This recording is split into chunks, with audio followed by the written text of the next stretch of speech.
प्रसंग चल रहा है। गर्गाचार्य और गोपियां। गर्गाचार्य ने गोपियों को देखा इस तरह, कृष्ण कितने परवश हो गए। ये प्रसंग था। भगवान के श्री और स्वभाव का वर्णन करते हुए भावांतरों के द्वारा, शब्दांतरों के द्वारा, शास्त्रांतरों के द्वारा आप सबके मध्य में किसी भाव व्यक्त कर रहे थे।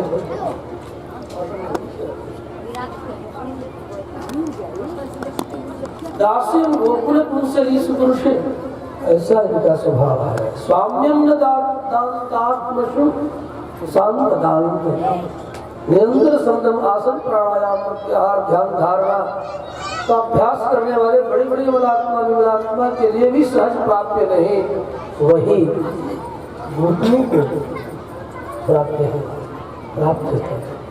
इसीलिए भक्ति सूत्र में, भक्ति सूत्र के आचार्य देवर्षि नारद ने कहा, उदाहरण आप जो प्रस्तुत कर रहे हैं सूत्र, उसका क्या है? कहा यथा ब्रजगोपिका, यथा ब्रजगोप्यः, ब्रज की गोपिकाएं जिस तरह भगवान श्री कृष्ण को देखे बिना रह न सकते थे, और जब हम देखे बिना, कुछ किए बिना, कुछ कहे बिना, कुछ सुने बिना उसके विषय में रह न सके, तो समझ लेना कि प्रेम हो गया है। ये प्रेम की परिभाषा है, सरल परिभाषा है।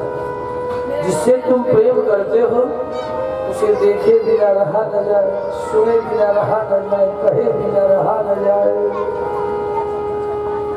छुए बिना रहा न जाए। हाँ हो, बार बार मन करेगी छुए, देखे बिना, कुछ किए बिना जब रह न सको तो समझ लेना प्रेम हो गया है। इट इज कॉल्ड प्रेम, not love in your English. It is called प्रेम, प्रेम है। क्योंकि प्रियतमे वही वर्णीय भवति। प्रेम की परिभाषा हमारे आचार्य ने दिया, महनीय विषय प्रीति,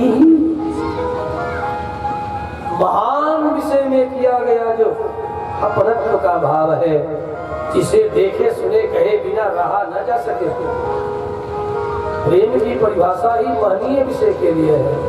जगत में प्रेम नहीं होता, जगत से प्रेम नहीं होता, तो प्रेम का एकमात्र पात्र परमात्मा है। तो जगत में क्या होता है? आप जिसको लव अंग्रेजी में कहते हो, है? उसका भावांतर है मोह है।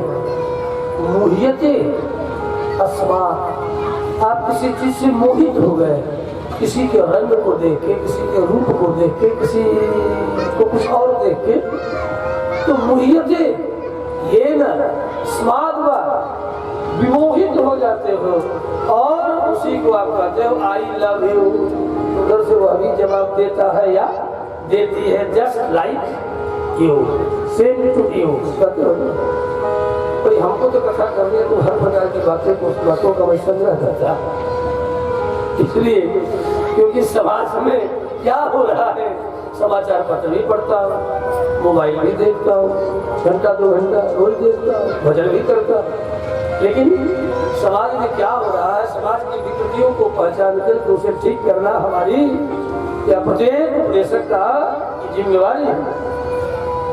तो मैं कहीं कहीं लिखा हुआ पढ़ता हूँ। एक ने लिखा आई लव यू, उधर से जवाब क्या आया, same to you, just like you. और वाली क्या क्या चल रहा है, क्या जमाना है। हम लोग तो भाई 50 पार कर गए, अब इस जमाने के तो है नहीं। हम लोगों के जमाने में सब तो मोबाइल था ही, ये तो 2000 सन में आया है, इंडिया में 98 में आया, और 2000 सन में धीरे धीरे ये प्रचार, 2 ही वर्षों में इतना प्रचार को प्राप्त किया कि अब एक एक व्यक्ति के बाद 6वां भर मोबाइल है, छोटका भी है, बड़का भी है, दुनिया भर का। तो प्रेम परमात्मा के प्रति जो लगाव है, उसी का नाम है प्रेम। इसलिए प्रेम की परिभाषा करते हुए कहा महनीय विषय प्रीति ही, महान के विषय में होने वाली जो प्रीति है उसी का नाम है प्रेम। इसलिए गोपियों का काम भी प्रेम बन गया। श्रीधरी में आचार्य कहते हैं गोपियों के प्रेम के संबंध में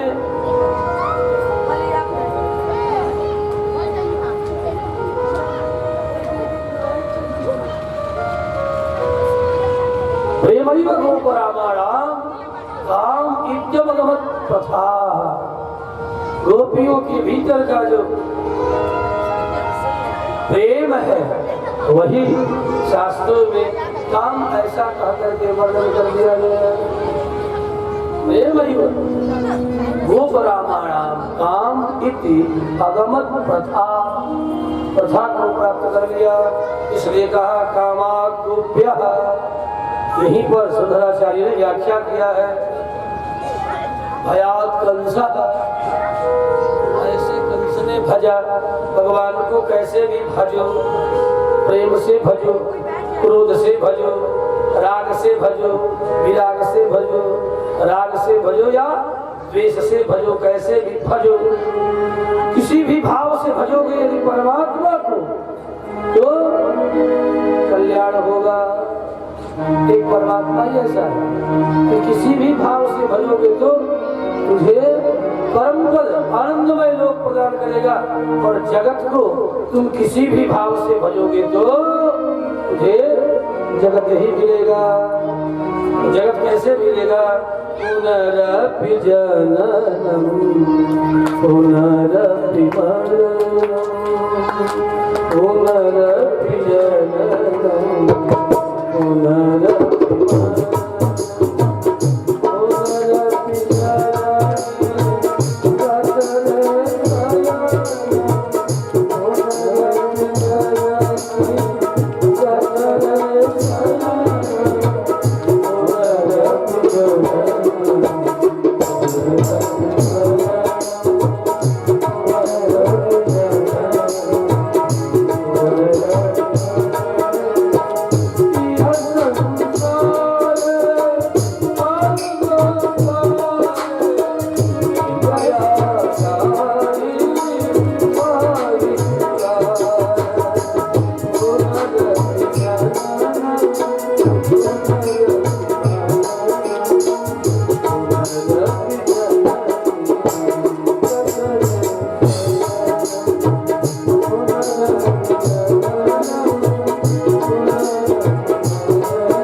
मरणम पुनरपि जन्म और मरण के चक्र से जीव मुक्त हो जाता है जब किसी भी भाव से भगवान श्री कृष्ण का भजन करे, हरि का भजन करे।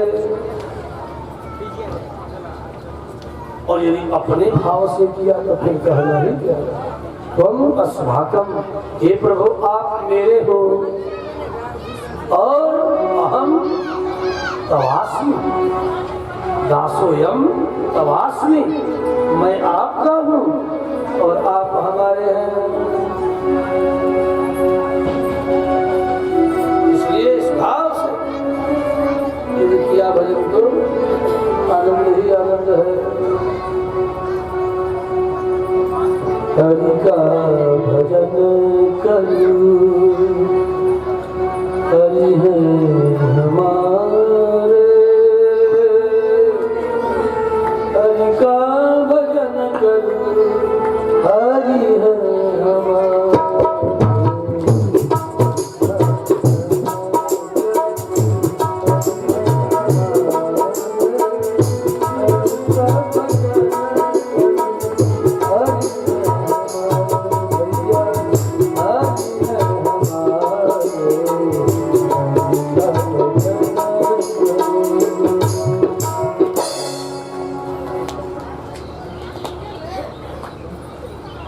गोपियां इस भाव से बजती है, हरियाम दास्यम गोकुल पुंसलीस पुरुषे स्वाम्यम नदान्तात्मसु शांतदांत का भी स्वामित्व स्वीकार नहीं है, लेकिन हर भाव से कृष्ण का स्मरण करती है, इसलिए इनकी दासता भी करने के लिए कृष्ण मचल मचल करके गोबर की टोकरियां उठाते हैं, उनके घरों में जा जा करके मांगने पर नहीं देती तो छिप करके मांगन खाते। एक बार अपने मित्रों से कन्हैया ने कहा कि देखो अब मेरी मैया के हाथों का माखन मुझे अच्छा नहीं लगता, अच्छा नहीं लगता।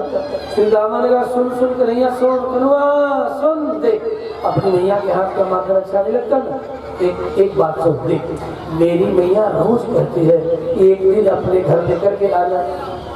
श्री दामा ने कहा एक दिन अपने घर लेके आना और कनुआ को भरपेट माखन में खिलाऊंगी। श्री दामा बृहत्सानपुर की राजकुंवर है, राधिका के बड़े भैया हैं, सुबल इनके छोटे भाई, राधा और सुबल दोनों एक ही पेट से एक ही बार में जन्म लिए हैं, दोनों जमज है, जमुआ है। फिर हमारे प्रस्ताव कर दिया, अब क्या था, तैयार हो चलूंगा, श्री राम अवश्य चलूंगा, चल पड़े। अब मित्रों को लेकर के चले आए।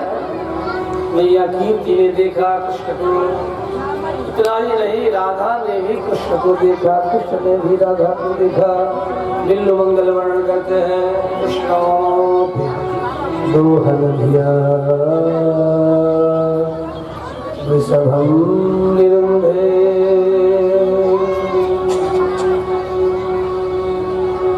दोनों ने एक दूसरे को देखा तो आंखें चार हो गई।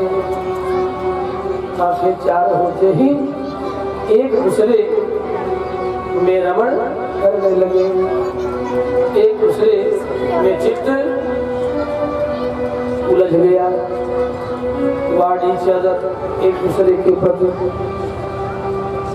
मैया कीर्ति ने बहुत माखन खिलाया। पहले ही एक इतिहास इसके पीछे है, इस कथा के पीछे। बहुत दिनों तक नंद पुत्रहीन, उधर वृषभानु भी पुत्रहीन, दोनों मित्र थे। एक दिन दोनों आपस में एक सभा में मिले, कहा मित्र देख, यदि मुझे पुत्र हुआ और तुझे कहीं बेटी तो मैं अपने बेटा की शादी तुम्हारी बेटी से करूं। यही बात नंद जी ने भी कहा कि मित्र देख, यदि हमें कहीं बेटा तुम्हें कहीं बेटी तो मैं अपने बेटा की शादी तुम्हारी बेटी से करूं। पहले से फाइनल था। जन्म लेते ही दोनों को बात खिल गए दोनों। चलो अब तो संबंध में बच जाएंगे। तो जन्म बालक के जन्म लेने से पहले ही शादी का निर्णय हो चुका है। बेटी यदि हुई तो अब बेटा आपको हुआ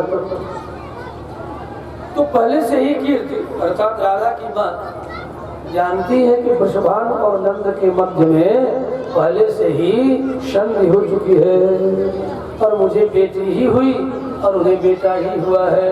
इस तरह एक दूसरे के ही है। इन सब कथाओं के लिए बहुत सा पुराणांतर ढालना पड़ता है। अब इधर जब आए हैं कृष्ण तो कीर्ति ने देख करके पहचान लिया है, पहचान लिया। और विशेष यदि आप सरलता से प्राप्त करना चाहते हैं राम भद्राचार्य जी तो मैं पता देता हूँ। बावरी जसोदा नामक ग्रंथ लिखने वाले लेखक का नाम है श्री सुदर्शन सिंह चक्र। छपी है पुस्तक वृंदावन से और मिलती है बिहारी जी के सामने बाईं ओर एक छोटी सी पुस्तक की दुकान है। सुदर्शन सिंह चक्र की सारी पुस्तकें उठा लाइए और पढ़िए। श्री कृष्णचंद्र भगवान की बावरी जसोदा, बाहरी वे आदमी मिलेंगे पाँव से वंदन करते हैं। श्री बालकृष्ण भगवान